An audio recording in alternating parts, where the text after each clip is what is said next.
अगर आप हरियाणा सिविल सेवा परीक्षा की तैयारी करना चाह रहे हैं या आपके मन में जरा सा भी कहीं ना कहीं ये आया है कि इस बार मैं भी सिविल सेवा परीक्षा को पास कर सकता हूं या मैं करना चाहता हूं या चाहती हूं, तो शायद आप लोग सर्च कर रहे होंगे। और अगर सर्च कर रहे हैं तो आप लोग समझ लीजिएगा आप लोगों ने पहला कदम रख दिया है।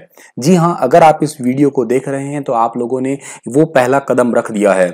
इस पर्टिकुलर वीडियो में मैं आपको बताने वाला हूं कि क्या बुक लिस्ट होगी एचसीएस के लिए, क्या सिलेबस होगा एचसीएस के लिए, और क्या आप लोगों की स्ट्रेटेजी होनी चाहिए, क्या आप लोगों का टाइम टेबल होना चाहिए पढ़ने के लिए। इससे पहले मैंने आपको एक वीडियो बनाया है, पार्ट 1 है, अगर आपने नहीं देखा है तो देख लीजिएगा। उसके अंदर मैंने आपको बताया है कि पहला कदम कहां से रखना चाहिए, शुरुआत कहां से करनी चाहिए। अब मैं बता रहा हूं आपको बुक लिस्ट और एग्जाम का सिलेबस और के साथ में स्ट्रेटेजी और नया पैटर्न क्या है एचसीएस का, उसके अकॉर्डिंग। और अब एग्जाम कब होगा, कितने की पोस्ट आएगी, क्या पैटर्न होगा, ये सारी बातें हम लोग इस पर्टिकुलर वीडियो में डिस्कस करने वाले होंगे। प्यारे बच्चों, कोई इंसान नदी के एक किनारे पे खड़ा है, ठीक है, और वो चाह रहा है कि मैं इस नदी को पार कर दूं, ठीक है। क्या वो घूर के नदी पार कर सकता है? कभी भी नहीं कर सकता। ये एक इंसान खड़ा है, ये देख रहा है, इस नदी को देख रहा है या चाहे इस पहाड़ को देख रहा है, क्या ये देखने मात्र से कभी इस पहाड़ को पार कर सकता है, चढ़ाई कर सकता है? क्या इस नदी को पार कर सकता है? कभी पॉसिबल ही नहीं है कि इनको ये पार कर दे देखने के मात्र से। ये एक रविंद्रनाथ जी टैगोर हुए हैं, उन्होंने कहा था कि कभी भी हम लोग जो है किसी चीज को देखने मात्र से पार नहीं कर सकते हैं। हमें करना क्या पड़ेगा, उस चीज को खुद अपने आप पे आजमाना पड़ेगा। वो कहते हैं ना, एक देसी कहावत है हमारे हरियाणा में कि खुद के मरे बिना तो स्वर्ग का पता नहीं लग सकता। बस वही बात है कि जब तक आप सिविल सेवा परीक्षा को जो है खुद नहीं देंगे तब तक वो पास कैसे हो सकती है। केवल सपने लेने से वो पास नहीं हो सकती, ठीक है। तो ये बात तो आप अच्छे तरीके से अपने मन में, जहन में बिठा लीजिएगा। हाँ, ये बात जरूर है कि प्लीज आप लोग अपना पहला कदम रख रहे हैं तो पहले कदम में आप लोग कुछ उन खास हस्तियों की फोटो लगा लीजिएगा जिन्होंने अभी रिसेंटली ही जो है एग्जाम क्लियर किया है। ऐसा मत करिएगा कि आप अपने कमरे के अंदर जो है ऐश्वर्या राय या कैटरीना कैफ या करीना कपूर इनकी फोटो आप टांग दे, हीरो हीरोइन की तो, या सलमान खान की। प्लीज ऐसा ना करिएगा। आप उन्हीं लोगों की, ठीक है। और बल्कि मैं तो कहता हूं, हालांकि मैं भगवान को बहुत मानता हूं, लेकिन फिर भी पढ़ाई जो है वो भगवान तभी हमें उसकी सफलता देंगे जब हम लोग उसकी मेहनत करेंगे। कर्मण्य वा अधिकारिस्तु मा फलेषु कदाचन। जब तक आप खुद मेहनत नहीं करेंगे तब तक आपका फल आपको मिलने की इच्छा तो आप बिल्कुल भी मत करिएगा, कोई चांस ही नहीं है। भगवान श्री कृष्ण ने यही कहा कि कर्म करते रहो, फल की इच्छा बिल्कुल मत रखो आप लोग। तो आपको सद्कर्म करने होंगे। तो मैं चाहता हूं कि आप अपने रूम में, वैसे तो सोने वाले रूम में कभी किसी भगवान की फोटो होनी ही नहीं चाहिए। भगवान की फोटो तो हमेशा मंदिर में ही अच्छी लगती है, सुसज्जित लगती है। फिर भी आप अपने स्टडी रूम के अंदर जो है उन लोगों की फोटो लगा लें जिन्होंने रिसेंटली एग्जाम को क्लियर किया है। क्या रहा, आपको लोगों के अंदर से ऐसे आग सी नहीं आ रही, ऐसे गुस्सा सा नहीं आ रहा, या आप लोगों के अंदर ऐसे हो नहीं रहा, उचाटी सी नहीं हो रही आपके अंदर, हरियाणवी भाषा में कहते हैं कि मैं भी कुछ ऐसा कर पाऊं। आप देखिएगा, इन इंसान को देखिएगा आप लोग, यकीनन आप लोग इनको जानते होंगे, बहुत अच्छे से जानते होंगे इनको। इन्होंने रिसेंटली क्या क्लियर किया है, आईएएस को क्लियर किया है। अच्छा, नैक केवल क्लियर किया है, इन्होंने रिसेंटली 1 रैंक हासिल किया है। और इनका नाम तो आप लोग यकीनन जानते होंगे, बहुत अच्छे से जानते होंगे। प्रदीप जी हैं ये, और ये हरियाणा के ही रहने वाले हैं। और इन्होंने यूपीएससी के अंदर आईएएस 2019 के अंदर जो ये सिलेक्ट हुए हैं उसमें इन्होंने एक पहला रैंक हासिल किया है। कितने मजे की बात है। अच्छा, इनका इंटरव्यू आप लोग सुनना, इन्होंने पता क्या कहा है, अगर मैं कर सकता हूं ना तो शायद दुनिया का कोई भी इंसान कर सकता होगा। इनकी ये जुबानी थी। सर, इनकी क्या खास बात थी? अरे सर जी, तो लग गए होंगे तब जाके इनको इतनी बातें आ रही होगी। ऐसा नहीं है बेटा, इन्होंने कहा है जेन्युइनली मैंने मेहनत की थी, लेकिन मेरा जिस तरीके का माहौल था, मैं खुद एक गवर्नमेंट जॉब, ये खुद गवर्नमेंट जॉब में थे। अब आपको पता है कि वर्किंग आवर्स कितने मुश्किल होते हैं। वर्क करने के बाद में आदमी इतना लिचड़ हो जाता है कि यार छोड़ो ना, आप गवर्नमेंट जॉब मिल ही गई है, बीवी बच्चे संभालना, घर परिवार संभालना थोड़ा हो ही जाता है। फिर भी इन्होंने लगातार मेहनत की, और मेहनत केवल छोटी मोटी मेहनत नहीं कहेंगे इन्हें, ये टॉपर हैं भाई, 1 रैंक हासिल किया है। ऐसे ये एक नहीं है। क्या इस लड़की को जानते हो आप लोग? लड़कियों जानते हो बेटा, गर्ल्स जो इस वीडियो को देख रही है जानते होंगे ना आप लोग, सृष्टि देशमुख है इस लड़की का नाम। क्या चेहरे पे तेज है। मैं सीरियसली कहता हूं, इस लड़की का चेहरा देख के मुझे हमेशा ही मतलब मोटिवेशन नहीं कहूंगा, इंस्पिरेशन मिलती है मुझे। मोटिवेशन तो 2 या 3 दिनों का होता है, इंस्पिरेशन होती है जो अंदर की आग होती है, वो मुझे इनकी क्या कहते हैं, इनका चेहरा देख के हमेशा देख कर अच्छा लगता है। ये जो है वो गर्ल्स टॉपर बनी हुई है, ठीक है। हालांकि इस बार नहीं, लास्ट टाइम की है, लेकिन फिर भी आप ये लास्ट टाइम, इस बार इनको सालों को छोड़िएगा आप लोग। यहां बात है चीज केवल समझने की, क्या कि ये जो टॉपर बनी है गर्ल्स के अंदर, और पहले ही अटेम्प्ट में, ऐसा नहीं है कि इन्होंने बहुत सारे अटेम्प्ट दिए होंगे, ये पहले ही अटेम्प्ट में जो है टॉपर बनी है भाई। अच्छा, ये टॉपर बनी है पहले अटेम्प्ट में, और गर्ल्स में टॉपर है, ओवरऑल इनका 5वां रैंक के आसपास आया था, ठीक है। लेकिन देखिएगा इनके चेहरे की मुस्कुराहट, यूट्यूब पे और जगह पे कितना ज्यादा इनका नेम फेम बना हुआ है। टीना डाबी, कौन नहीं जानता होगा इस लड़की को, जानता कौन नहीं होगा भला, ठीक है भाई। यूट्यूब पे जब भी हम ओपन करके देखते हैं, इनकी शादी चर्चा में रही, अगर ये कहीं पे भी मार्केट में निकल जाती है तो ये चर्चा में रही, ठीक है। कोई कहता सर ये सुंदर है, अरे मेरे प्यारे बच्चों, ना ही तो लड़का सुंदर है, ना ही तो लड़की सुंदर है, सुंदर है तो सरकारी नौकरी सुंदर है। ये चेहरे पे इतनी सुंदरता तुम्हें झलक रही है ना, ये इतनी मुस्कुराहट झलक रही है, ये जो 32 ही बाहर दिखाई दे रही है, 32 के 32 दांत, ये जो 7 इंच की स्माइल दिखाई दे रही है ना टीना डाबी जी की आपको, ये किस वजह से दिखाई दे रही है, क्योंकि इन्होंने आईएएस का एग्जाम क्लियर किया है और 1 रैंक लेके आई है ये लड़की। अब लोग कुछ कह देते हैं कि सर ये रिजर्वेशन कोटे में थी, एससी थी, बीसी, वो निहायती लिचड़ लोग होते हैं, वो ऐसे लोग होते हैं जो मेहनत ना करने के बहाने ढूंढते हैं, नाच ना आए आंगन टेढ़ा होता है, कमियां लोग हर जगह निकालते हैं, ठीक है।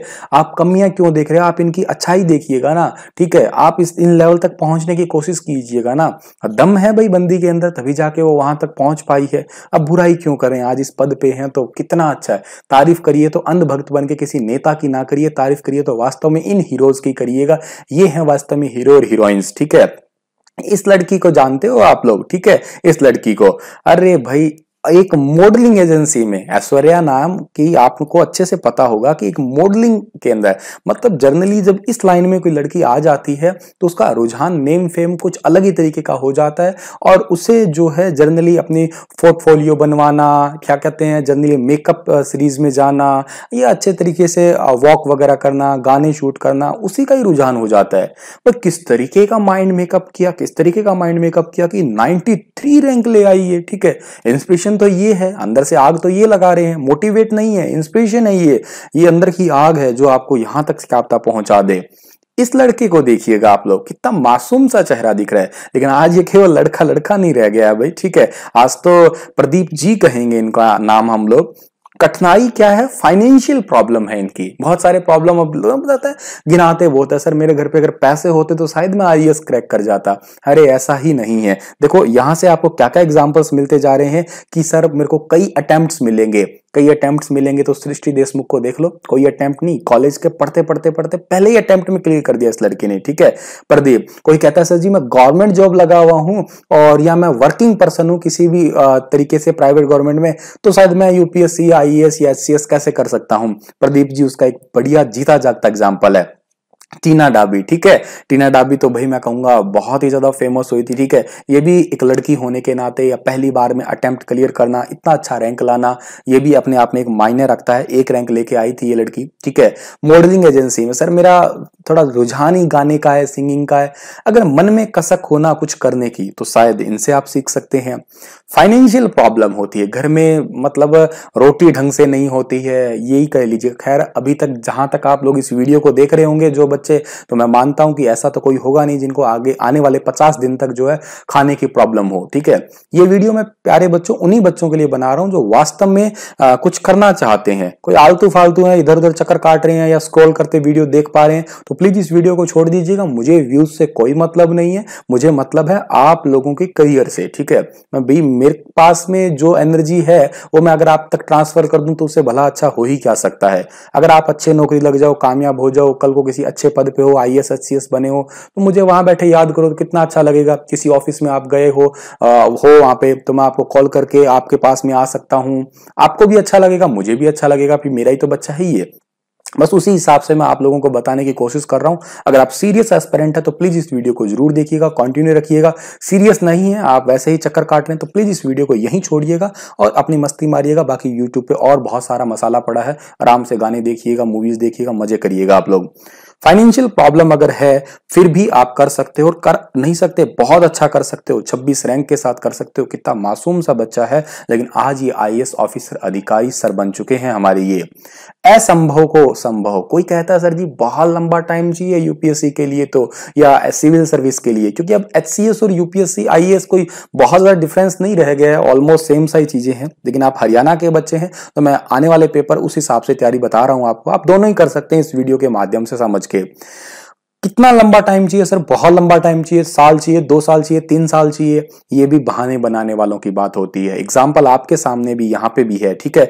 अवध सर का एग्जाम्पल है आपके पास में, ठीक है। क्या केवल 5 महीने की तैयारी की है इन्होंने और ये आईएएस में अच्छा रैंक लेके आए हैं, 62 रैंक, कोई कम रैंक नहीं होता, 62 रैंक लेके आए हैं ये, ठीक है। मतलब टॉप 100 में इनका नाम भी शामिल हुआ केवल 5 महीने की तैयारी करने से, ठीक है। असंभव को संभव होगा।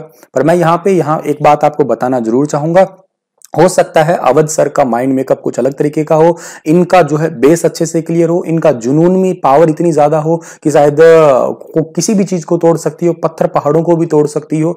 लेकिन हो सकता है हम लोग इनके दिमाग के लेवल के ना हो, तो हमें थोड़ा 5 महीने से ज्यादा तैयारी करनी चाहिए, या हमें आज से अभी से ही प्रिपरेशन को स्टार्ट कर देना चाहिए। आज से ही जब से तैयारी करेंगे वही शुभ मुहूर्त है, वही शुभ पल है, वही शुभ दिन है, वही शुभ घड़ी है, तो वहीं से तैयार करेंगे तो ही ज्यादा अच्छा लगेगा आपको। बाकी ऐसा आप बहाना नहीं बना सकते कि मेरे पास में कम टाइम है, अगर मेरे पास ज्यादा टाइम होता तो मैं ये कर देता। बहुत सारे ऐसे लोग होते हैं मेरे पास टाइम होता तो मैं क्या कर लेता, पता नहीं क्या क्या। अभी पिछले 6 महीने लॉकडाउन में तुमने क्या किया होगा, अगर तुमने किया होता तुम कर लेते, बिल्कुल फ्री थे, तुम्हारे पास कोई काम नहीं था, फिर भी तुम कर नहीं पाए, तो समझ लीजिएगा आप दुनिया को कोसने में लग गए, उसने ये कर दिया, उसने वो कर दिया, उसने ये कर दिया। अरे भाई तुम अपने आप को सुधारिएगा, अपना इंटरनली थोड़ा आप कोशिश कीजिएगा सुधारने की। कोई कहता है सर मैं जॉब लगा हुआ हूं और बड़ी मल्टीनेशनल कंपनी में जॉब लगा हूं, इतना वर्कलोड होता है कि मुझे 12-12 घंटे ड्यूटी करनी होती है, और 12 घंटे ड्यूटी करने के बाद तो मैं थक जाता हूं। मेरा सपना तो है सिविल सर्विस क्रैक करने का, लेकिन मैं कर नहीं पा रहा हूं। तो एमएनसी कंपनी को छोड़ के भी, इतनी बड़ी लाखों की कमाई छोड़ के भी सपना इतना बढ़िया था, टॉप 50 में आए हैं Himanshu Gupta ji. AIR all India rank कितना आया है? 27 आया है। ये इसी बार के रिजल्ट्स हैं। कितने तमाम रिजल्ट्स हैं, मैंने तो चुनिंदा उन लोगों को लिया है जो आप लोगों के बहाने होते हैं कि मैं जॉब लगा हुआ हूं, मेरे पास टाइम नहीं है, मैं कम टाइम में कैसे करूंगा, मेरे पास में मॉडलिंग में काम कर रही हूं, कोई लड़की कह दे, कोई कह दे कि मैं गरीब परिवार से आता हूं। मैं उन्हीं लोगों के एग्जाम्पल आपके आगे रखे हैं। सर मैं बार बार फेल होता हूं, मेरी हिम्मत ही नहीं है काम करने की, मैं तो मतलब इतनी मेरी किस्मत इतनी खराब है कि मैं कोई काम कर ही नहीं सकता, मैं इतनी बार फेल हो गया। और यूपीएससी तो 6 ही अटेम्प्ट देता है जनरल कैंडिडेट्स को, तो मैं तो करूं ही क्या सर। और मैं तो 2 बार 3 बार फेल हो गया सर जी, अब तो बार बार तैयारी नहीं होती। आप इनसे मिलिए ना, आप इनसे मिलिएगा ज्योति दिलीप सर से, 4 बार फेल हुए हैं, हिम्मत नहीं मारी, और इस बार क्या हुआ, 221 रैंक के साथ में ये बन गए हैं आईपीएस। समझिएगा आप लोग, फेल होना तो देखिएगा यार जाहिर सी बात है हमारे कर्मों में होगा, जब तक फेल नहीं होंगे तो अगला पड़ाव रखेंगे कैसे, अगला कदम रख ही कैसे पाएंगे हम लोग। फेल हुए तभी तो आगे जा पाएंगे ना हम लोग, ठीक है। जुनेद साहब को सुनिएगा, इनका तो इंटरव्यू मैंने रियल सुना था। इन्होंने कहा कि मैं लिटरली कॉलेज में मैं ऐसा था कि मुझे ढंग से कोई चीज पढ़नी नहीं आती थी, और यूपीएससी तो सोच ही भी नहीं सकता था, ठीक है। अटेम्प्ट दिए, कोशिश की, तीसरा रैंक लेके आए। सीएससी 2018 के अंदर, सिविल सर्विस एग्जाम 2018 के अंदर तीसरा रैंक था जुनेद का। बहुत ही सौम्य स्वभाव के हैं, इतने मतलब यूं लगता है कि यार बहुत ही हमारा दोस्त ही होगा ये बंदा, तो इंटरव्यू देखने के मात्र से ही लगता है यार कितना सिंपल तरीके का बंदा है। अरे ये बिल्कुल सच्चाई कही यार, मेरे को सच में कुछ नहीं पता, लेकिन मैंने सच में अपनी लगातार पढ़ाई को रखा। उनकी एक बात मुझे बड़ी अच्छी लगती है कि आप ऐसा मत समझिएगा कि आज मेरी वीडियो को देख लिया आप लोगों ने कि मैं आईएएस बन गया तो आज आप पढ़िएगा, और आप पढ़े तो 3 दिन तक लगातार 15-15 घंटे तक आप लोगों ने पढ़ाई की है 3 दिन तक, और फिर आगे 3 दिन पढ़े ही नहीं है, वो तो तैयारी बेकार है आपकी। आप 15 घंटे पढ़ने की बजाय 7 घंटे पढ़ लीजिएगा, लेकिन लगातार रहिएगा। कछुआ ही हमेशा रेस जीतता है, ठीक है। जो खरगोश होता है वो इतना ज्यादा उतावला होने के बावजूद भी रेस नहीं जीत पाता है। इनकी बहुत अच्छी बात जो मुझे सच में दिल में घर कर गई, और आप लोगों के भी ये दिल में घर कर जानी चाहिए। अब ओवरऑल बात इतनी सी है मेरे प्यारे बच्चों की आप लोगों की ये एनर्जी, आप लोगों का ये मोटिवेशन आएगा कहां से? कोई दूसरा नहीं देने वाला आपको, ये मोटिवेशन केवल आप ही दे सकते हैं अपने आप को, ठीक है। और एक बात ये जरूर ध्यान रखिएगा कि सपने देखने से आईएएस पार नहीं हो सकता है, आप लोगों को वास्तविक मेहनत करनी पड़ेगी। नदी को घूर के नदियां पार नहीं होती है, उसको वास्तव में जो है पार करना पड़ेगा। आप लोगों के साथ में अपने आप आप को कंपेयर करना पहले छोड़ दीजिएगा, मापदंड लगाना छोड़ दीजिएगा, आंकलन करना छोड़ दीजिएगा। आप अपनी तैयारी अपने हिसाब से करिएगा। आप किसी और की स्ट्रेटेजी बिल्कुल मत पूछिएगा कि आपने क्या स्ट्रेटेजी अपनाई मैं वो अपनाऊं, ऐसा कैसे हो सकता है यार। आप मुझसे पूछें कि सर आप बताओ कैसे पढ़ते हो, मैं भी वैसा ही पढ़ लूंगा, पढ़ लूंगी। मैं तो पूरी रात पढ़ सकता हूं बिना सोए, ठीक है। क्या आप पूरी रात पढ़ लेंगे? आप पढ़ लेंगे, चुनिंदा लोग पढ़ लेंगे। बहुत सारे लोगों को ऐसा हो सकता है कि नींद की प्रॉब्लम हो, सरदर्द की प्रॉब्लम हो, कोई दिन में पढ़ना पसंद करता है, रात को समझ ही नहीं आता हो। तो अब मेरी कॉपी मत करिएगा उस चीज में, आप अपने हिसाब से। ऐसा नहीं होता कि कोई कहता है कि रात को ही पढ़ना चाहिए, सुबह उठ के पढ़ना चाहिए, 4 बजे बढ़िया पढ़ाई होती है। ये सब मिथ्या बातें हैं। पढ़ाई तभी होती है जब आपकी लगन होती है। अगर आपकी लगन है ना तो भयंकर गर्मी पड़ी रहेगी, पसीने चलते रहेंगे, फिर भी आप लोग जो है उसको पढ़ सकते हो, चीजों को समझ सकते हो। ऐसा मेरा मानना है, अनुमान है। आपको एसी, पंखा, टीवी, कूलर, मच्छर, इनकी ये चीज दिखेंगी नहीं, भूख भी आपको नहीं फील होगी। अगर आपके अंदर वास्तविक आग है, लगन है, तो ही संसाधनों की आपको जरूरत। वैसे संसाधन तो मैं देखा जाए तो सबके पास में बहुत ज्यादा है। आज के टाइम में संसाधनों की कमी किसके पास में है? शायद किसी के पास में भी नहीं होगी। पर फिर भी आप लोगों को उनका गैजेट्स का सही तरीके से यूज जो है वो करना पड़ेगा, ठीक है। उन्हें आप ऐसा क्या करें, आप अपने जीवन के 2 या 3 ऐसे स्लोगन से चुने जिनसे आप प्रेरित होते हो, जिनसे आप मोटिवेट होते हो।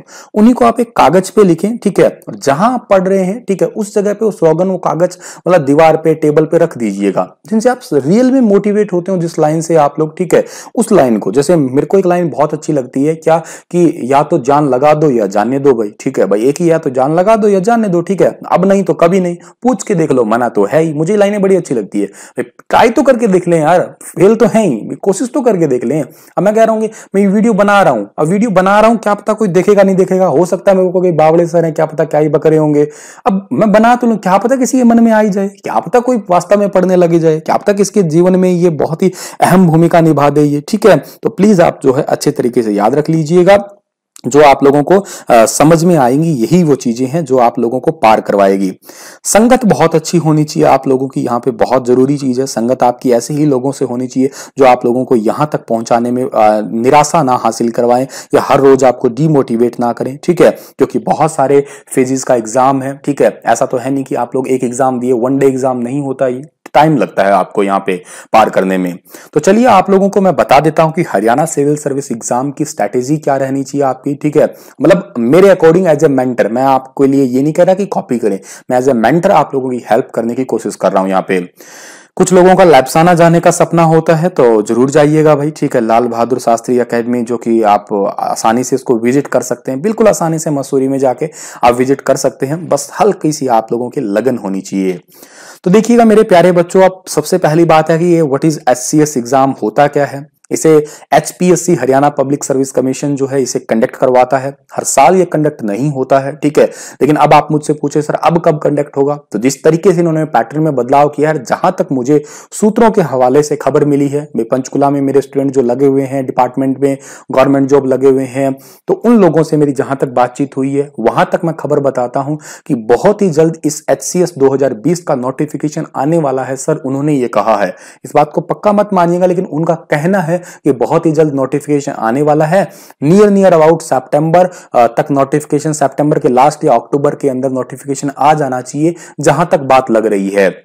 और दिसंबर तक जो है एग्जाम भी ऑर्गेनाइज करवाए जाने की संभावना है। अगर सिचुएशन ठीक रही तो, अगर कोरोना की सिचुएशन फिर बिगड़ जाती है तो वही आपका थोड़ा बहुत डिले अक्टूबर वाला नवंबर दिसंबर में हो जाएगा, लेकिन आएगा जरूर, ऐसी संभावना बहुत ज्यादा हद तक है।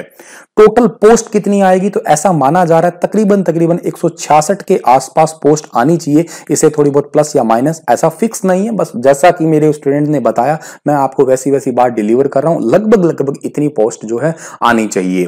खैर हमें 166 पोस्ट नहीं चाहिए, हमें तो केवल एक ही पोस्ट चाहिए सच में देखा जाए तो। अब आप कहेंगे सर इस वीडियो को हजारों लोगों ने देख लेना है, ठीक है, तो फिर क्या होगा। तो कंपटीशन में तो जीतेगा प्यारे बच्चे वही जो वास्तविक में मेहनत करेगा, जो सच्चे दिल से अनुशासित होकर पढ़ाई करेगा। ऐसे मेंढक की तरह या यूं कहिएगा आप लोग खरगोश की तरह पढ़ाई करने वाले नहीं जीतते इनमें, ठीक है। ऐसे नहीं कि आज पढ़ लिया कल छोड़ दिया, आज मोटिवेट हो गए मेरी वीडियो को देख के, आज चीर देंगे फाड़ देंगे आग लगा देंगे और कल खुद ही फटे चिड़े फिड़े मिलो आप लोग, तो उसमें में मजा नहीं आता।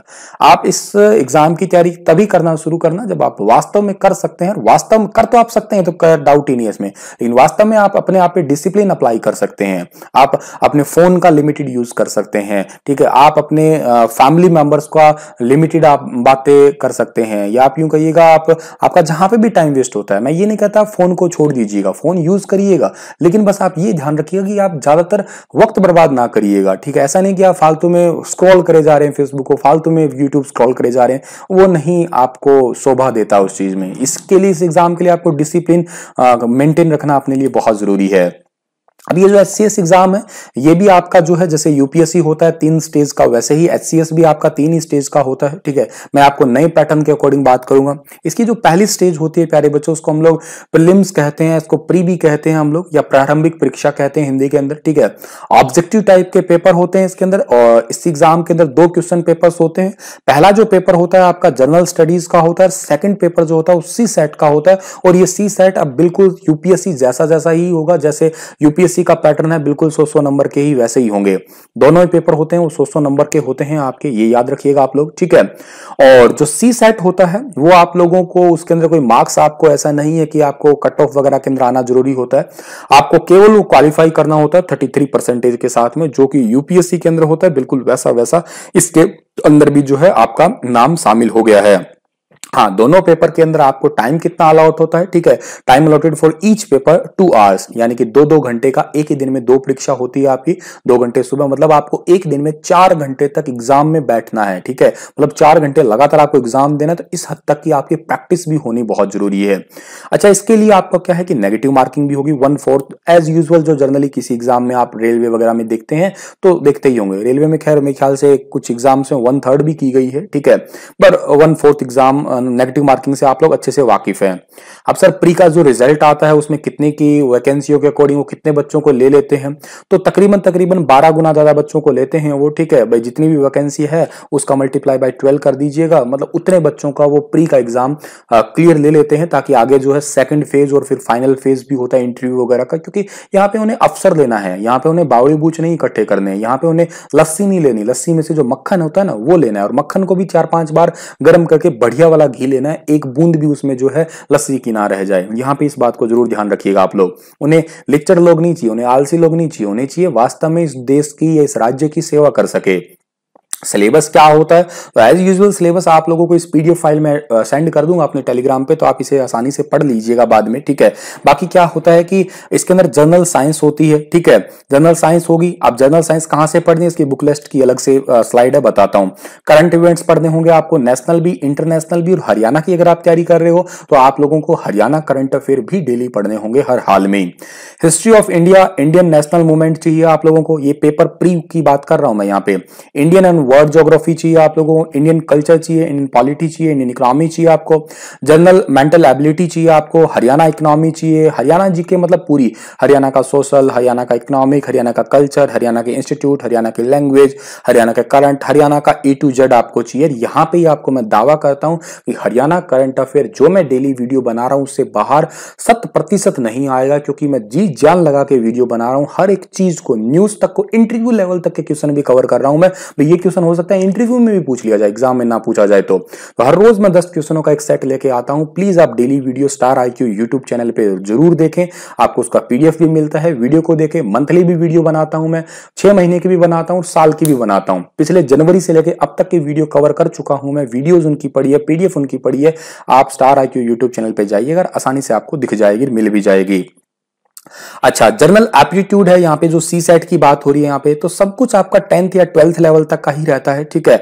अच्छा, यहाँ पे कॉम्प्रेंशंस होते हैं, और के साथ में क्या होते हैं, आपकी कम्युनिकेशन स्किल्स होगी। अच्छा, उसके अलावा जो है आपकी रीजनिंग होती है, ठीक है, मेंटल एबिलिटीज होती है, ठीक है, और मैथ वगैरह होता है आपका, जो कि बहुत ही सिंपल वाला होता है, कुछ ऐसा मुश्किल नहीं होता है। अगर आप लोग बढ़िया तरीके से तैयारी करते हैं तो आप आसानी से जो है उसे समझ सकते हैं या उसे क्रैक भी कर सकते हैं आप लोग, ठीक है। जनरल स्टडीज पहले पेपर के लिए जो आ रहा है आपका, मैंने आपको ये बता ही दिया, ठीक है। सारा का सारा सिलेबस जो होता है इसी टाइप का ही सिलेबस है। बाकी पीडीएफ में इसे आप लोग खुद देखेंगे, क्योंकि सिलेबस किसी के बताने से ज्यादा आप लोग इसे खुद पढ़ेंगे और टॉपिक्स को मार्क करेंगे। बाकी आप लोगों को सिलेबस की बुक अलग से मिल जाएगी, तकरीबन 70-80-100 रुपए की मार्केट में अगर आप जाएंगे तो। सिविल सर्विस एग्जाम यूपीएससी की सिलेबस की बुक ले लीजिएगा। जो प्रिपरेशन आप यूपीएससी के प्री के लिए करेंगे वही एचसीएस के लिए करनी है, कोई अलग से नहीं करनी है। उस बुक को लीजिएगा और पढ़ते रहिएगा, फिर बताते रहिएगा अभी कौन कौन सा टॉपिक है आप लोगों को जो इंपॉर्टेंट है, उसी को आप लोग मार्क करते रहिएगा। जैसे करंट इवेंट आपने पढ़ लिया तो ये तो खैर रोज पढ़ रहे हैं, उसके अलावा आपने वर्ल्ड ज्योग्राफी पूरी कर दी तो मार्क कर दीजिएगा, नोट्स बनाइएगा साथ के साथ। ये आप लोगों के लिए सारी चीजें जरूरी है। ऐसे आप लोगों के लिए पूरा का पूरा सिलेबस है, ठीक है। ये वाला पेपर 2 आप लोग, ये आपके मेन के पेपर होते हैं, ठीक है। उसके बाद में, ठीक है, आपको मैं बता देता हूं यहाँ पे मेन का सिलेबस क्या होता है, प्री के बाद में मेन। अब नए पैटर्न के हिसाब से अगर मैं बात कर रहा हूं तो यहाँ पे क्या है कि 4 पेपर हैं टोटल। आईएएस से यहाँ पे थोड़ा आपको आसानी मिल जाएगी। पहला पेपर है आपका इंग्लिश का, दूसरा हिंदी का, तीसरा आपका जीएस का, चौथा आपका है ऑप्शनल। अब हिंदी इंग्लिश जो यूपीएससी में केवल क्वालिफाइंग होती है, लेकिन यहाँ पे इसके मार्क्स जोड़े जाएंगे। जीएस है आपका, और ये ऑप्शनल पेपर आप लोगों के लिए बहुत ही अहम भूमिका निभाता है, बहुत ही ज्यादा अहम भूमिका निभाता है। इसकी आप लोगों को पीडीएफ मिल जाएगी, ठीक है, कि कितने ऑप्शनल सब्जेक्ट्स हैं जिसमें से आप लोगों को सिलेक्ट करना है। लेकिन मेरा आपसे कहना है कि आज अगर आप तैयारी करने की सोच चुके हैं, आज तारीख हुई है 8 सितंबर, तो आप लोगों का 30 सितंबर तक, ठीक है, 30 सितंबर तक जो है आपका ऑप्शनल सब्जेक्ट चूज हो जाना चाहिए, पता लग जाना चाहिए कि ये वाला ऑप्शनल सब्जेक्ट मैंने पढ़ना है। सर मैं कौन सा चूज करूं? टॉपर्स ने सोशियोलॉजी ले रखी है, एंथ्रोपोलॉजी ले रखी है। आप टॉपर्स की मत मानिए यार, उन्होंने क्या ले रखा है वो छोड़िए। आपने पहला तो ये रखिएगा ग्रेजुएशन में क्या पढ़ा है, मेरे हिसाब से तो वही लीजिएगा, क्योंकि आप ऑलरेडी उसमें बहुत अच्छे से अपने हासिल कर चुके हैं महारता को, और बहुत अच्छे बेसिक्स पॉइंट आपके क्लियर हैं। आप थोड़ा डिटेल में पढ़ेंगे तो आपको जल्दी समझ में आएगा वो।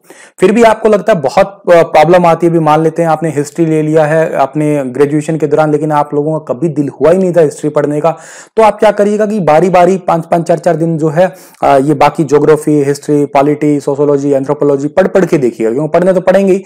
देखिएगा किसमें ज्यादा इंटरेस्ट आ रहा है, फिर उससे एक को चूज कर लीजिएगा। पर 30 सितंबर से पहले एक ऑप्शनल आपका चूज हो जाना चाहिए। बहुत बहुत इंपॉर्टेंट बात है ये, ठीक है। कोई भी चूज करिएगा पर कोई एक कर लीजिएगा जरूर आप लोग। अब ऐसा तो है नहीं कि स्टडी मटेरियल आपको अवेलेबल नहीं होगा, हर प्रकार का स्टडी मटेरियल अवेलेबल हो जाएगा। कोई मर्जी ऑप्शनल ले लीजिएगा वो जो आपको पसंद है, लीजिएगा वो जिसमें आपका इंटरेस्ट है। किसी के कहने पे मत लीजिएगा कि उसने ये ले लिया तो उसके मार्क्स अच्छे आ गए, ये आसान आता है, ये मुश्किल आता है। सारी चीजें आसान होती है, सारी मुश्किल होती है, आपके पढ़ने पे है। मेन पेपर आपका टोटल कितने मार्क्स का होगा? अभी 600 नंबर का होगा, और 75 मार्क्स का फिर आपका इंटरव्यू होता है फेज 3 में। टोटल आपके 675 में से आपकी जो है वो कट ऑफ डिसाइड होने वाली है, ठीक है। तो ये तो आप लोग अच्छे तरीके से बात को समझ चुके होंगे। श्वेता सुहाग जो थी ना, वो थोड़े टाइम पहले जब एचसीएस हुआ था उसमें 1 रैंक लेके आई थी एक लड़की, ठीक है, हरियाणा से, रोहतक से है। तो आप लोग लेके आ सकते हो लड़कियों, आप लोग भी ऐसा कुछ कर सकते हो। अब पेपर 1 जो इसका इंग्लिश का है, उसके अंदर आप लोगों को क्या है, 10th लेवल तक के ही कॉम्प्रिहेंशन है, पैसेज वगैरह दे रखे हैं आपको, राइटिंग वगैरह है, आप लोगों को वोकैबुलरी, शॉर्ट एसेज, यही चीजें आप लोगों को हिंदी लैंग्वेज के लिए चाहिए, ठीक है। अब क्या क्या जनरल स्टडीज वगैरह का सिलेबस है तो वही प्री जैसा ही, लेकिन थोड़ा सा ज्यादा डिटेल में आपको मिल जाएगा। यहां मैंने सिलेबस वैसे पीडीएफ में सब कुछ लिख रखा है, लेकिन मेरा आप लोगों को यहाँ पे सजेशन है, 101 रुपए की बुक आएगी, आईएएस की स्पेशल सिलेबस की बुक होती है, वही किताब लेके आइएगा, उसको ही फॉलो करके आप हर रोज पॉइंट टिक टिक करते करते करते पढ़ते रहिएगा आप लोग, ठीक है। ये तो आप लोग समझ ही चुके हैं। अब बुक लिस्ट क्या होनी चाहिए सर, कौन कौन सी किताब लेके आए? वैसे तो स्टैंडर्ड बुक्स अगर आप मुझसे पूछे तो सबसे पहले आप लोगों को क्या चाहिए, आप लोग 6वीं से लेके और 12वीं तक की एनसीईआरटी को हर हाल में पूरा कर दीजिएगा, और एक बार नहीं कम से कम 2 से 3 बार पूरा करिएगा, ठीक है। मैंने थोड़ा थोड़ा आप लोगों को मतलब प्यार करवाने के लिए शुरू किया है, मतलब यूं मत समझिएगा कि गुरुजी पूरा करेंगे, मैं कोशिश करूंगा पूरा कर पाऊं, ठीक है, लेकिन फिर भी मैंने इस पड़ाव को इसलिए शुरू किया कि आप लोगों का प्यार हो जाए एनसीईआरटी पढ़ने से, ठीक है। अब प्री के लिए क्या चाहिए आपको? पॉलिटी अगर आपको पढ़नी है तो नो डाउट पॉलिटी के लिए आप कोई दूसरी किताब ना ही पढ़ें, चाहे लक्ष्मीकांत पढ़ दें, 6th एडिशन इसका आ चुका है तो आप उसको पूरा पढ़ दें, नो डाउट आपको कोई तीसरी चीज पढ़ने की जरूरत नहीं है। लक्ष्मीकांत अगर आपको डायरेक्ट नहीं समझ में आती है, वैसे तो कुछ है नहीं ऐसा इसमें समझ आने वाला, लेकिन फिर भी समझ नहीं आती है तो प्लीज आप करिएगा क्या, पहले 6वीं से 12वीं तक की एनसीईआरटी पढ़ लीजिएगा, फिर इसे पढ़ डालिएगा। एनसीईआरटी पॉलिटी की इसलिए पढ़ी जाती है क्योंकि लक्ष्मीकांत को जल्दी समझा जाए, आसानी से समझा जाए। वैसे तो लक्ष्मीकांत जल्दी समझ आ जाएगी नो डाउट, लेकिन फिर भी अगर आप अपना बहुत ही अच्छे से बेस स्ट्रॉन्ग करना चाहते हैं, अगर आपके पास में टाइम है, तो मेरी तो गाइडेंस यही है, पहले 6वीं से 12वीं तक की एनसीईआरटी पढ़ लेना, ताकि लक्ष्मीकांत आपको काफी हद तक जल्दी समझ आए या छोटे मोटे फैक्ट्स आपके अपने आप क्लियर ही हो जाए। ऐसी मेरी गाइडेंस है। अगर आपके पास नहीं टाइम है तो डायरेक्ट आप लक्ष्मीकांत पढ़िएगा, एनसीईआरटी को यहां स्किप भी कर सकते हो आप लोग। इकोनॉमी अगर आपको पढ़नी है तो Indian economy bye Ramesh Singh है, ये बहुत अच्छी, आप पढ़ सकते हो इसे, ठीक है। और के अलावा आप लोग इकोनॉमी के लिए करंट अफेयर रेगुलर फॉलो करते ही रहिएगा, इकोनॉमिक सर्वे देखते रहिएगा गवर्नमेंट के जो आते रहते हैं। 11वीं और 12वीं की एनसीईआरटी जरूर पढ़िएगा। मैक्रो इकोनॉमिक्स के लिए आप लोग पढ़ सकते हैं और इंडियन इकोनॉमी बाय डेवलपमेंट के लिए एनसीईआरटी 12वीं 11वीं की आप लोग जरूर पढ़िएगा ही पढ़िएगा। द हिंदू न्यूज़पेपर पढ़ सकते हैं, द हिंदू के अलावा इंडियन एक्सप्रेस भी पढ़ सकते हैं। लेकिन यहाँ पे मुझसे बच्चे पूछते हैं सर हम इंग्लिश मीडियम के नहीं है तो हमें हिंदू तो समझ नहीं आता, इंडियन एक्सप्रेस समझ नहीं आता, तो हिंदी अखबार कौन सा पढ़ें? तो मेरे अकॉर्डिंग नबछोर और हरिभूमि और दैनिक भास्कर, दैनिक जागरण, ये अखबार काफी हद तक अच्छे हैं। आप इनमें से किसी एक को फॉलो कर सकते हैं, सभी को भी फॉलो कर सकते हैं। लेकिन फिर भी मैं आपको कहता हूं कि आप एक इंग्लिश का न्यूज़पेपर जरूर पढ़ें। आपको जरूरत पड़ेगी इंग्लिश की, आपको एग्जाम में जरूरत पड़ेगी, आपको हर जगह इंग्लिश की जरूरत पड़ेगी। इंटरव्यू में भी आप एक अफसर बनने जा रहे हैं तो आपको ये चीजें तो बेसिक टर्म्स तो ऑलरेडी पता होनी ही चाहिए। तो धीरे धीरे समझ आएगा, आदत भी लग जाएगी, कोशिश करेंगे तो जरूर अच्छा होगा आपका। अखबार में क्या पढ़ें? ऐसी खबरें ना पढ़ें कि एक लड़का लड़की फरार हो गए, चंडीगढ़ में मिले, प्रेमी जोड़े ने बाके शादी की, प्रेमी जोड़े ने नहर में खुद की जान दे दी। ऐसी खबरें ना पढ़ें। खबर पढ़ें तो वो पढ़ें कि जो आपके एग्जाम पॉइंट ऑफ व्यू से अभिव्यक्ति पेज आता है, किसी राइटर्स की लिखने की स्किल्स पढ़नी होती है अखबार से, कैसे कैसे वो लिख रहा है वैसे वैसे आपको एग्जाम में लिखना है। यहाँ सिविल सर्विस एग्जाम में ऐसा नहीं होता कि सेम की सेम चीजें छपती है, यहाँ थोड़ी डिफरेंस होती है। बाकी आप basic understanding concept Google YouTube वगैरह से भी फॉलो कर सकते हैं। हिस्ट्री की बात करें तो देखो, अगर मैं हिस्ट्री के लिए कहूं आपको old history, NCERT, ancient history पढ़नी है आपको, तो आप एक आर.एस. शर्मा की किताब है, ठीक है, इससे पढ़ सकते हैं। मिडिवल के लिए आप लोग जो है सतीश चंद्रा की सिलेक्टिव रीडिंग्स है, उसको आप पढ़ सकते हैं। इसके नोट्स किसी के हैं तो पढ़ सकते हैं। मॉडर्न हिस्ट्री अगर आप पढ़ना चाहते हैं तो आपके लिए स्पेक्ट्रा नो डाउट बहुत अच्छी किताब है, ठीक है। बिपिन चंद्रा बहुत अच्छी किताब है आपके लिए, ठीक है। एनसीईआरटी बिपिन चंद्रा की 11वीं 12वीं की फॉलो कर सकते हैं आप। इनके अलावा भी अगर आपको चाहते हैं कि हिस्ट्री को एक ही जगह से पढ़ना चाहते हैं तो तमिलनाडु बोर्ड की 6वीं से 12वीं की हिस्ट्री आप पढ़ लीजिएगा, फिर तो यकीनन आपका कुछ बचेगा ही नहीं। बहुत अच्छी लैंग्वेज है, मैं कह रहा हूं आपका कुछ फिर बचेगा नहीं, बहुत अच्छे से क्लियर होगा आपका। तो 6वीं से 12वीं तक की तमिलनाडु बोर्ड की हिस्ट्री पढ़ लीजिएगा, मजा आएगा आपको पढ़ के। आर्ट एंड कल्चर कहां से करना है? तो इसके लिए आर्ट एंड कल्चर के लिए 11वीं की एनसीईआरटी आप पढ़ें, ठीक है। मिडिवल हिस्ट्री आप पढ़ रहे हैं, एनसीईआरटी पढ़ रहे हैं, ठीक है। और आपका क्या कहते हैं एंसेंट हिस्ट्री पढ़ रहे हैं, मिडिवल पढ़ रहे हैं, तो धीरे धीरे अपने आप कवर होता रहेगा। उसके अलावा आप लोग हेरिटेज के क्राफ्ट्स है के अलावा आप लोग जो है धीरे धीरे सरकार की रैंकिंग्स आती है, कुछ करंट अफेयर से भी आपका ये कवर हो ही जाएगा। एनवायरमेंट प्री क्लियर करना है तो एनवायरमेंट और करंट अफेयर इन दोनों मतलब सब्जेक्ट्स को आपको फोकस पूरा रखना पड़ेगा। शंकर आईएएस की बुक आती है, बहुत अच्छी बुक है, बहुत ही अच्छी बुक है, प्लीज इसे जरूर फॉलो करिएगा और पढ़िएगा। एक बार नहीं 2 या 3 बार जरूर पढ़िएगा। साइंस के लिए मैं कुछ ज्यादा नहीं कहूंगा, शंकर आईएएस तो पढ़ ही रहे के साथ साथ आप 6वीं से 12वीं तक की एनसीईआरटी पढ़ लीजिएगा और कुछ ज्यादा जरूरी नहीं है। बाकी करंट अफेयर पे फोकस रखिएगा साइंस से रिलेटेड, ठीक है, क्योंकि द हिंदू के कोई आपका डिस्कवरीज वगैरह आती है द हिंदू के अंदर, या कोई इनोवेशंस होता है या कोई मिसाइल्स वगैरह लॉन्च हुई है, तो बस उन्हीं पे फोकस रखिएगा। साइंस कोई ऐसा नहीं है कि कई साल पुराने वाले पूछी जाएगी, आप लोग बस 5-4 महीने पुराने वाले कोई साइंस का इवेंट था, कोई मिसाइल थी, वो पढ़ सकते हैं। बाकी आप गूगल यूट्यूब से इस पे थोड़ा बहुत सहारा ले सकते हैं इसका। जियोग्राफी बहुत इंपॉर्टेंट है। ज्योग्राफी के लिए आप लोग वैसे डीआर खुल्लर पढ़ सकते हैं, नो डाउट। आप माजिद हुसैन पढ़ सकते हैं, आप जीसी लियोंग पढ़ सकते हैं। लेकिन इन सभी किताबों को अच्छे से समझने के लिए आप 6वीं से लेकर 12वीं तक की एनसीईआरटी पढ़िएगा। और मैं कह रहा हूं बहुत ही प्यारी एनसीईआरटी है। मैंने तो 6वीं 7वीं की तो आपको ज्योग्राफी की एनसीईआरटी पढ़ाई भी है, बहुत ही ज्यादा मजा आता है पढ़ के, बहुत ही प्यारी तरीके से लिखी हुई है, बहुत ही आसान है, ठीक है। मैं तो कहता हूं कि अगर कोई मतलब ध्यान से पढ़ता है तो इतना प्यारा सब्जेक्ट है कि ऑप्शनल भी ले लो चाहे इसको, लेकिन गलती मत कर देना मेरे कहने पे, ठीक है, कहीं एग्जाम में फिर चक्कर खा जाओ, ठीक है, थोड़ा ध्यान देना। इसके लिए आपको एटलस फॉलो करना जरूरी है, खुद ले आइए तो अच्छी बात है, अदरवाइज इसका सब्स्टिट्यूट आजकल गूगल मैप्स हो गया है। लेकिन फिर भी अगर आपके पास में हार्ड होता तो अच्छा ही लगता है, सॉफ्टवेयर की बजाय हार्डवेयर ज्यादा प्यारी लगती है चीजें, ऐसा मुझे लगता है आपका, ठीक है। गवर्नमेंट स्कीम्स की बात की जाए तो आप स्कीम तो डेली वाइज जैसे होते हैं करंट अफेयर वगैरह, उनसे आप पढ़ ही सकते हैं। करंट अफेयर तो आपको द हिंदू अखबार पढ़ा देगा, इंडियन एक्सप्रेस पढ़ा देगा, और के अलावा करंट अफेयर तो सुनील सर आपको हर रोज पढ़ाते ही हैं, नेशनल इंटरनेशनल पढ़ाते हैं, और स्टार IQ पे डेली आपको हरियाणा करंट अफेयर पढ़ाते हैं। तो यहाँ पे आप स्टार IQ यूट्यूब चैनल को सब्सक्राइब जरूर करिएगा, हर रोज फॉलो करिएगा मुझे आप लोग। यहाँ से सी सेट अगर आपको देना है, सी सेट के लिए आप लोग जो है क्या करेंगे, वैसे तो आप लोग RS अग्रवाल की किताब हुई या अरियंत की किताब हुई, रीजनिंग मैथमेटिक्स की किताबें आप पढ़ सकते हैं। आप किरण पब्लिकेशन, आप लूसेंट वगैरह उनको फॉलो कर सकते हैं, ठीक है। टाटा MC ग्रो हिल की किताब फॉलो कर सकते हैं आप लोग, अरियंत की किताब फॉलो कर सकते हैं। ये तो बेसिक सा ही है। अगर आपका SSC वगैरह की थोड़ी बहुत कभी तैयारी की है तो आपको ये चीजें पहले से ही पता है, तो इनको आप नोट्स वगैरह से कैसे भी करके अच्छे प्रैक्टिस करके क्वालिफाइंग मार्क्स जरूर लेके आइएगा यहाँ पे आप लोग, ठीक है। तो इतनी थी आप लोगों की स्ट्रैटेजी, तो या यही चीजें थी। अब इंपॉर्टेंट बात है स्ट्रैटेजी वाले की कितने घंटे पढ़ाई करूं।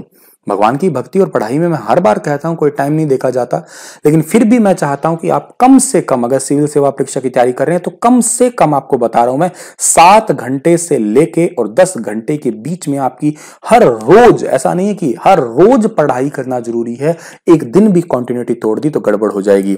कब पढ़ें, रात में पढ़ें, दिन में पढ़ें, वो आपकी मर्जी है। कैसे कमरा सजाना है वो आपको मैं पार्ट 1 में बता चुका हूं, ये सारी बातें ऑलरेडी कर चुका हूं।